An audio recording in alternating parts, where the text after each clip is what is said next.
morning, everybody. Daniel Allison, the average dude. Welcome to First Sip. It's time to get your mind right. Good morning, Freddie Blanton. Good morning, the average dude. Daniel Allison, how are you feeling on this terrific Tuesday morning? It's Hell Week.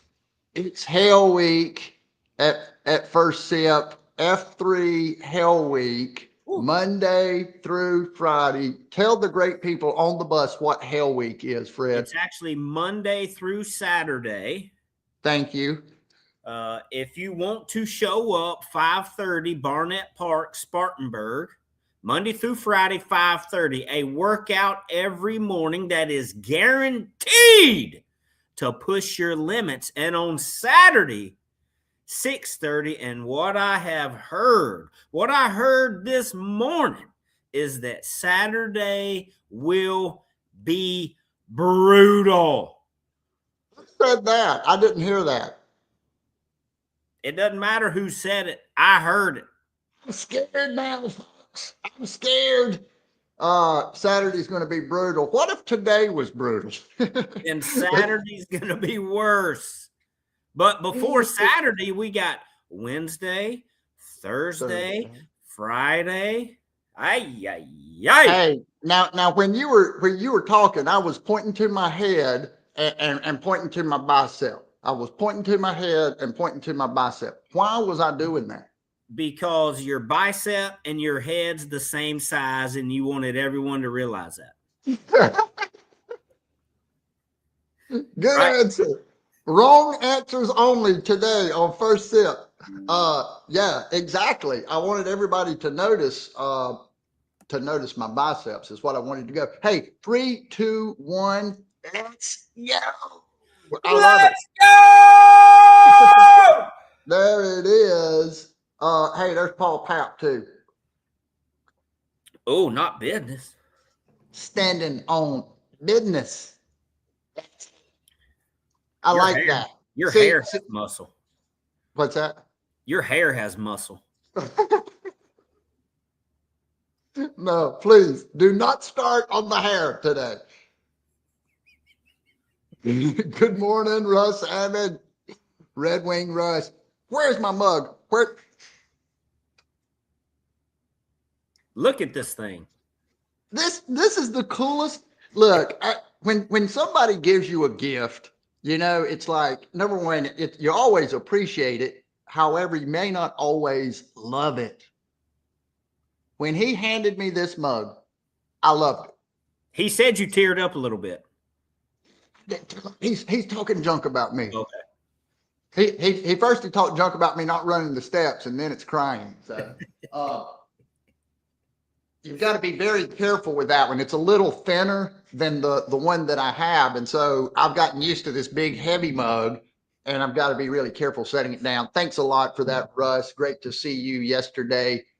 Buongiorno, Joe, on the bus every single day, getting his mind right. And yes, Saturday will suck. It will. It will suck though, because up here mentally we know that it's going to suck. So when we know that it's going to suck, it's harder to get up. What you got there? Oh, baby, somebody's got that's Red Wing Russ's truck, and I see a Bobcat, or no, that's a Bobcat excavator and the Red Wing truck, all in one picture. Boom! In the same frame. You've got to love that. Wait a minute, Fat Guy Alert. I thought that was a stack of multicolored ice cream sandwiches. Oh, I could eat one right now. Oh, you like a good ice cream sandwich? I hate to digress. We've got so much good stuff to talk about, but I know we've worked out extremely hard the past 2 days, and my appetite is up. I agree. Good morning. Let's get after it on this amazing Tuesday. Yes, let's do that. And thanks so much, Joe. I do see that in the comments. I appreciate that. That was fun. Pick up the camera. Red Wing Russ was here. He said he told me great job with the interview. No, he told Red Wing Russ. Sorry. But he told me in the comments as well. But it's fun to pull up the camera, put someone else in the frame.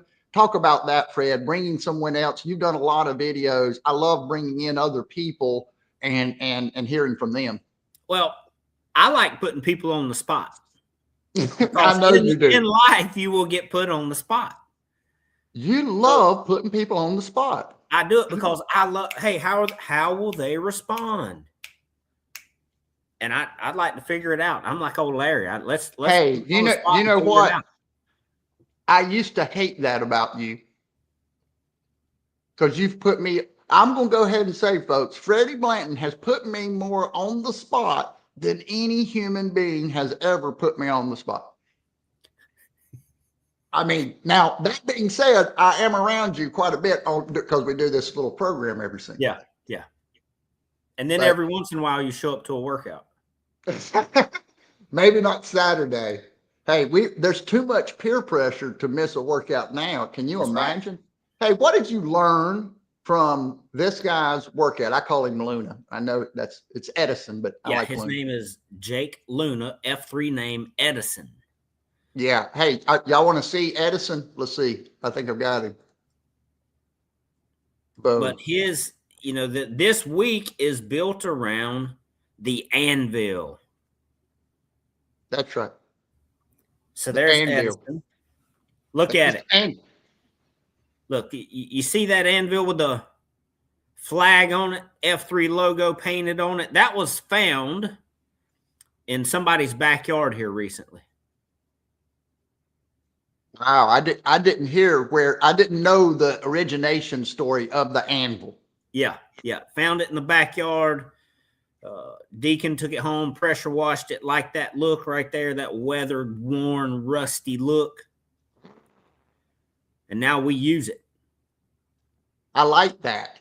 And so Luna came at us today with a workout of small intervals of exercises. 5, 10, 15 was the count, but we did it multiple times. And we knew from the beginning that we were going to do at minimum 2 miles of running, 100 big boy sit-ups, 200 push-ups, and 300 jump squats. And the idea was no matter how monotonous, how far we ran, how tired you got, the goal was 2 miles and those numbers. And the idea was to push through when it got tough and the workout was hitting you in the face. How were you going to respond? During that time,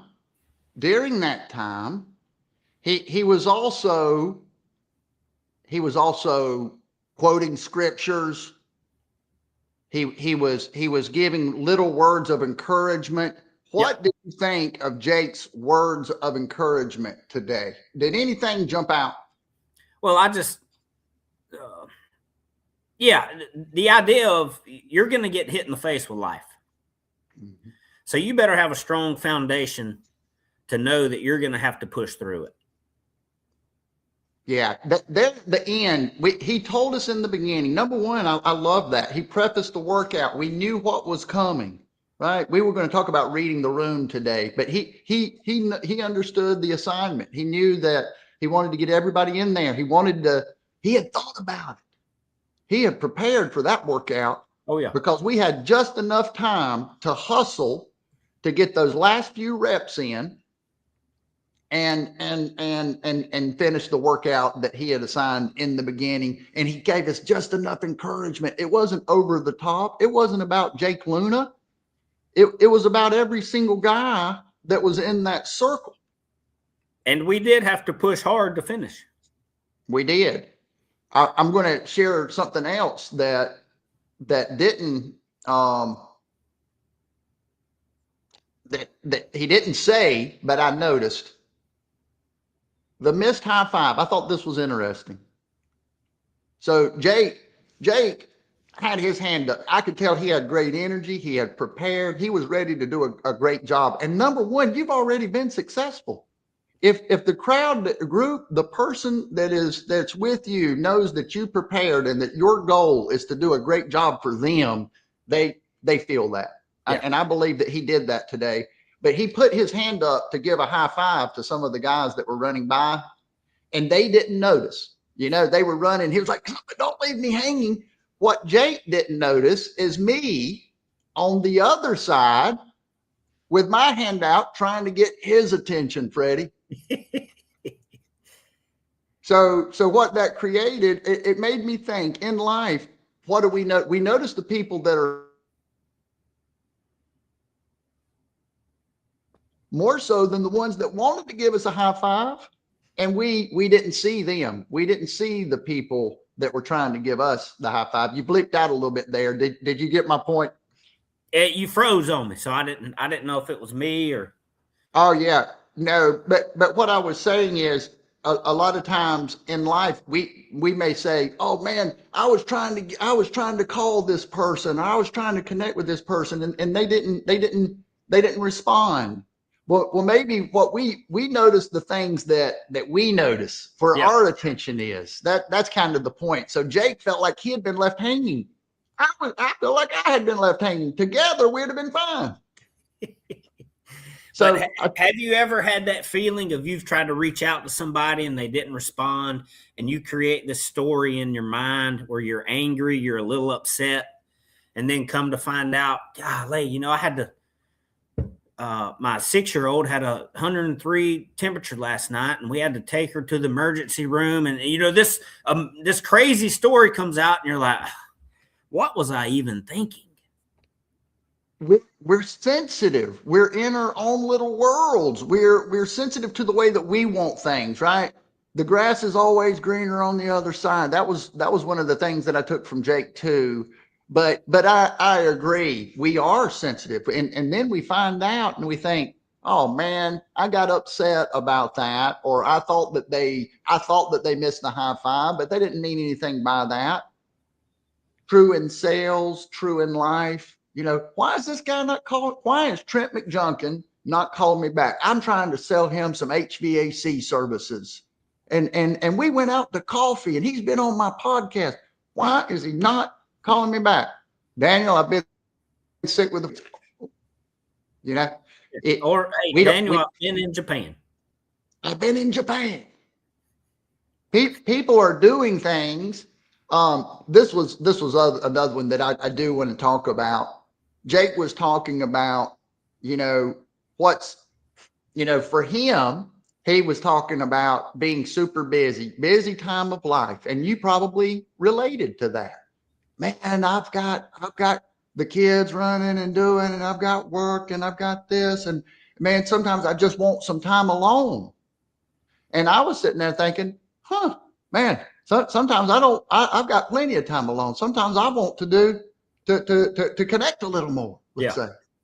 And it just made me think what his point there was, his encouragement, what is good for the person, for the individual, regardless of circumstances. And so the things that